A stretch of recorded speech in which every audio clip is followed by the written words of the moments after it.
এর পরবর্তীতে আমরা আলোচনা করব কিভাবে অক্টাল থেকে হেক্সাডেসিমাল এবং হেক্সাডেসিমাল থেকে অক্টালে কনভার্ট করা যায়। তো এটা দুইটা পদ্ধতি আছে। প্রথমে আমরা কি করতে পারি, অক্টাল থেকে ডেসিমালে নিতে পারি, তারপর ডেসিমাল থেকে হেক্সাডেসিমালে নিতে পারি, যেটা খুবই বড় একটা প্রক্রিয়া এবং এটাতে ভুল হওয়ার সম্ভাবনা একটু বেশি থাকে। কিন্তু আমাদের সহজ প্রক্রিয়াটা হচ্ছে প্রথমে আমরা অক্টাল থেকে বা হেক্সাডেসিমাল থেকে বাইনারি মানে মাঝপথে আমরা বাইনারিতে কনভার্ট করব, তারপর বাইনারি থেকে হেক্সাডেসিমাল বা অক্টালে কনভার্ট করব। কিভাবে করা যায় চলো দেখে নেওয়া যাক। তো এই যে আমাদের এই সংখ্যাটা আছে এটাকে অক্টালে কনভার্ট করতে হবে, এটা আছে হচ্ছে হেক্সাডেসিমালে, এটাকে অক্টালে কনভার্ট করতে হবে। তো A9 B8 6F এইটাকে যদি আমরা অক্টালে কনভার্ট করতে চাই তাহলে এইটাকে এই সমতুল্য বাইনারিতে কনভার্ট করতে হবে। একটু আগে আমরা শিখেছি কিভাবে আমরা 1-এর জন্য সমতুল্য বাইনারিতে কনভার্ট করব, সেটা হচ্ছে 1010। 9-এর জন্য আমরা কাছাকাছি লিখছি, 9-এর জন্য কত, 9-এর জন্য হচ্ছে আমরা যদি দিই তাহলে হচ্ছে পাবো 1001। বি বি বলতে বোঝায় হচ্ছে 11, 11-এর জন্য হচ্ছে 1011। তারপর 8-এর জন্য হচ্ছে 1000। 6-এর জন্য পাচ্ছি হচ্ছে 0110 এবং এফ-এর জন্য আমরা পাচ্ছি 1111। তো এগুলোকে যদি আমি একত্রে লিখি তাহলে কত পাচ্ছি দেখো, এটা হচ্ছে আমরা হেক্সাডেসিমাল থেকে বাইনারিতে কনভার্ট করে ফেললাম। এখন এই বাইনারি থেকে অক্টালে কনভার্ট করতে হবে। ঠিক আছে, এখন বাইনারি থেকে অক্টালে কনভার্ট করতে হবে। তো বাইনারি থেকে অক্টালে কনভার্ট করার জন্য তুমি এটাকে কাছাকাছি লেখো। কাছাকাছি লিখবো কেন, আমরা জানি বাইনারি থেকে অক্টালে কনভার্ট করার জন্য আমাদেরকে কি করতে হয়, প্রত্যেক 3টা বিটকে একত্রে নিয়ে ছোট ছোট অংশে ভাগ করতে হয়। তারপরে 3টা বিটের সমতুল অক্টাল সংখ্যাটা লিখে ফেললেই আমরা আসলে বাইনারি থেকে অক্টালে কনভার্ট করতে পারবো। 1 1। এখন দেখো আমরা বাইনারি থেকে কিভাবে অক্টালে কনভার্ট করি। এখন আমাদের 3টা করে বিট নিতে হবে, সেই 3টা বিট কত, এইটা একটা বিট 3টা, এইটা 3টা বিট, তারপর এই যে এই 3টা বিট, তারপর এই 3টা বিট, তারপর এই 3টা বিট, এভাবে আমি সাজিয়ে ফেলি। তারপর হচ্ছে এই 3টা বিট, তারপর হচ্ছে এই 3টা বিট। ঠিক আছে, তাহলে এখানে আমাদের বিট সংখ্যা কত ছিল, 24টা। হ্যাঁ, 8টা ভাগে ভাগ হয়েছে, 1 2 3 4 5 6 7 8, হ্যাঁ 8টা ভাগে ভাগ হয়েছে। এখন দেখো এই 3টা ভাগে যখন আমরা ভাগ করে ফেললাম, এই 111 এর সমতুল্য যে অক্টাল সংখ্যাটা আছে সেটা কত, 111 এর সমতুল্য অক্টাল সংখ্যাটা হচ্ছে 5। তাহলে এটা আমরা 5 লিখবো।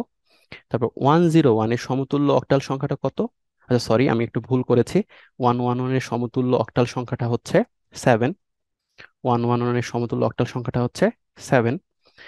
তো এইটা হচ্ছে 7। তারপর 101 এর সমতুল্য অক্টাল সংখ্যাটা হচ্ছে 5। তারপর আছে হচ্ছে 001 এর সমতুল্য অক্টাল সংখ্যাটা হচ্ছে 1। 100 এর সমতুল্য অক্টাল সংখ্যাটা হচ্ছে 4। আমি এটা এইভাবে ডিনোট করে দিচ্ছি যাতে তোমরা বুঝতে পারো। এখন দেখো 011 এর সমতুল্য অক্টাল সংখ্যাটা হচ্ছে 3। 011 আবারও এই সমতুল্য অক্টাল সংখ্যাটা হচ্ছে 3। তারপর 010 এর সমতুল্য অক্টাল সংখ্যাটা হচ্ছে 2 এবং 101 এর সমতুল্য অক্টাল সংখ্যাটা কত, এর সমতুল্য অক্টাল সংখ্যাটা হচ্ছে 5। তাহলে এইটা হচ্ছে অক্টালে কনভার্সনটা হয়ে গেল। তাহলে দেখো এইটা ছিল আমাদের আসল যে সংখ্যাটা, সেটা হেক্সাডেসিমালে দেওয়া ছিল। এখান থেকে আমরা আসলে এই হেক্সাডেসিমাল থেকে যে A9 B8 6F এটা ছিল হেক্সাডেসিমালে, হেক্সাডেসিমাল থেকে আমরা অক্টালে কনভার্সনটা করে ফেললাম। তাহলে এটা হচ্ছে অক্টালের কনভার্সনটা, এই যে নিচের যে সংখ্যাটা আছে এটা হচ্ছে অক্টালের কনভার্সনটা। কিভাবে করলাম, বাইনারির মাধ্যমে করলাম। দেখো প্রথমে বাইনারিতে কনভার্ট করে ফেলেছি, তারপর এই বাইনারি থেকে অক্টালে কনভার্ট করে ফেললাম। খুব সহজ না, প্রথমে যখন আমরা বাইনারিতে কনভার্ট করব তখন হেক্সাডেসিমাল থেকে বাইনারিতে কনভার্ট করার জন্য হেক্সাডেসিমালের প্রত্যেকটা বিটের জন্য বাইনারিতে 4টা বিট নিতে হবে। তারপর বাইনারিতে যখন কনভার্ট করে ফেললাম তখন বাইনারির 3টা বিট একত্রে নিয়ে প্রত্যেকটা বিটের জন্য সমতুল্য অক্টাল সংখ্যা লিখে ফেললেই আমরা হেক্সাডেসিমাল থেকে অক্টালে কনভার্ট করতে পারবো। আশা করি তোমরা বুঝতে পেরেছো, কোনো প্রশ্ন থাকলে তোমরা কমেন্ট সেকশনে জানাতে পারো। এর পরবর্তী এক্সাম্পলটা নিয়ে আমরা কাজ করি। পরবর্তী এক্সাম্পলটা হচ্ছে 246.13, এটাকে আসলে অক্টাল থেকে হেক্সাডেসিমালে কনভার্ট করতে হবে। তো অক্টাল থেকে হেক্সাডেসিমালে কনভার্ট করার জন্য আমাদের কি করতে হবে, মাঝপথে আমাকে আসলে বাইনারিতে কনভার্ট করতে হবে। তো বাইনারিতে কনভার্ট করার জন্য অক্টাল থেকে আমরা কি করি, এই যে অক্টালের যে বিটটা আছে এর সমতুল্য 3 বিটের বাইনারি সংখ্যাটা আমরা লিখে ফেলি। দেখো তাহলে 3-এর জন্য সমতুল্য বাইনারি সংখ্যাটা কত হবে 3 বিটের, সেটা হবে, আমি লিখছি 011। তারপর 1-এর জন্য কত হবে, 1-এর জন্য হবে 001, এটা আমি লিখে ফেলছি। তারপর দশমিক 6-এর জন্য হবে হচ্ছে 110। তারপর 4-এর জন্য হবে হচ্ছে 1 1, সরি 4-এর জন্য হবে হচ্ছে 1 0 0। তারপর 2-এর জন্য হবে হচ্ছে 0 1 0। ঠিক আছে, আশা করি সম্পূর্ণ ঠিক আছে। আমি আরেকবার দেখে ফেলি। 3-এর জন্য হচ্ছে 0 1 1, 1-এর জন্য হচ্ছে 0 0 1, 6-এর জন্য 1 1 0, 4-এর জন্য হচ্ছে 1 0 0, 2-এর জন্য হচ্ছে 0 1 0। তো এখন আমরা কি করব, এটা আসলে আমরা অক্টাল থেকে বাইনারিতে কনভার্সনটা করে ফেললাম। এখন বাইনারি থেকে হেক্সাডেসিমালে কনভার্ট করতে হবে। এখন বাইনারি থেকে হেক্সাডেসিমালে কনভার্ট করার জন্য আমাদের নিয়মটা কি ছিল? নিয়মটা ছিল দশমিকের পরের জন্য বাম থেকে ডানে যেতে হবে এবং 4টা করে আমাদেরকে ভাগ করতে হবে, 4টা করে বিট নিয়ে। তাহলে দেখো, এই দশমিকের পর যদি আমি যেতে থাকি বাম থেকে ডানের দিকে, তো প্রথম এই 4টা বিট মিলে আমি ভাগ করলাম। তারপর আমি 4টা বিট নেয়ার কথা, কিন্তু আমি পাচ্ছি 2টা বিট। তো এই জন্য আমাকে এক্সট্রা 2টা শূন্য দিতে হবে। এবং দশমিকের সামনে যে পূর্ণ সংখ্যাটা আছে সেটার জন্য আবার আমি একই নিয়ম করব, কিন্তু এক্ষেত্রে ডান থেকে বামের দিকে যেতে হবে।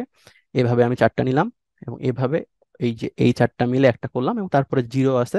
তো জিরোর জন্য আসলে নিতে হয় না, জিরোর জন্য আরো যদি তুমি নাও কোনো সমস্যাই নাই, জিরোর জন্য জিরো আসবে। তাহলে এখন দেখো, প্রত্যেকটা এই 4 ভাগে ভাগ করে ফেললাম, প্রত্যেকটার জন্য সমতুল্য হেক্সাডেসিমালটা আমার মানটা বসাতে হবে। তাহলে যদি বসিয়ে ফেলি কত পাচ্ছি, এই যে 1100, এইটার জন্য সমতুল্য হেক্সাডেসিমালটা মান কত পাচ্ছ? এটা আসলে হচ্ছে 12। তো ডেসিমালে 12-র জন্য হেক্সাডেসিমালের মান আমরা পাই হচ্ছে 6। আশা করি তোমরা এটা বুঝতে পেরেছো। তারপর 0010, এইটা আসলে হচ্ছে হেক্সাডেসিমালে 2। তো এর জন্য 2 বসাবো। এরপর দেখো 0110, এইটার জন্য আমরা হেক্সাডেসিমালে কত পাচ্ছি? এটার জন্য আমরা হেক্সাডেসিমালে পাচ্ছি হচ্ছে 6। তাহলে এটা আমরা 6 বসাবো। এরপর আছে আমাদের হচ্ছে 1010, এটার জন্য আমরা পাচ্ছি হচ্ছে হেক্সাডেসিমালের মানটা 10। কিন্তু 10কে রিপ্রেজেন্ট করে কিভাবে হেক্সাডেসিমালে? এ দিয়ে। তাহলে এটা আমরা বসাবো এ। এরপর জিরোর জন্য তো জিরো, সামনে জিরো না বসালেও হয়। তাহলে এই যে সংখ্যাটা আছে, এটা ছিল অক্টালে, তার হেক্সাডেসিমাল সমতুল্য কত পাচ্ছি আমরা? A6.2C। A6.2C, এটা হচ্ছে আমাদের এই অক্টাল সংখ্যাটার সমতুল্য হেক্সাডেসিমাল। আশা করি তোমরা বুঝতে পেরেছো। তো এই ছিল আজকে আমাদের আলোচনা। তো এই আলোচনায় আমরা অনেকগুলো উদাহরণ নিয়ে কাজ করলাম। যদি তোমরা বুঝে থাকো, এই ধরনের প্র্যাকটিসগুলো তোমরা বই থেকে আরো বেশি বেশি পরিমাণে করবা, যাতে করে এই রকমের যতগুলো ম্যাথ আছে সবগুলো ম্যাথ তোমরা সলভ করতে পারো। তো আজকের লেকচার এই পর্যন্তই। আশা করি তোমরা বুঝতে পেরেছো। যদি কোনো প্রশ্ন থাকে কমেন্ট সেকশনে জানাতে পারো। সবাই ভালো থাকো, সুস্থ থাকো। এর পরবর্তী লেকচারে আমরা অন্য কিছু নিয়ে আলোচনা করব। আসসালামু আলাইকুম।